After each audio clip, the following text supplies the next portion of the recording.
Un véritable ballet d'avion présidentiel sur la base militaire d'Andrews, près de Washington. Les dirigeants sont venus nombreux pour ce sommet Afrique-USA. Le dernier du genre était sous la présidence Obama. Cette fois, c'est Joe Biden qui veut relancer le partenariat, mot-clé de cette rencontre de 3 jours.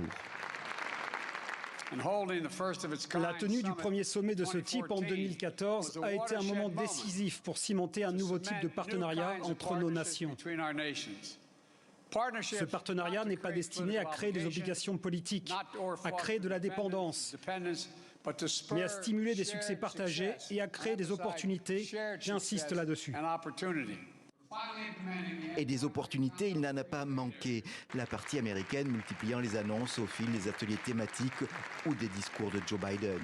Les États-Unis annoncent 55 milliards de dollars dans les 3 ans pour les domaines du numérique, des infrastructures et de la santé. En marge du sommet, le secteur privé américain a prévu des contrats pour 15 milliards de dollars. Ce mercredi, le dîner d'honneur à la Maison-Blanche s'est donc tenu dans une certaine bonne humeur. C'est Macky Sall, président en exercice de l'Union africaine, qui s'est chargé de répondre. Nous partageons le même état d'esprit.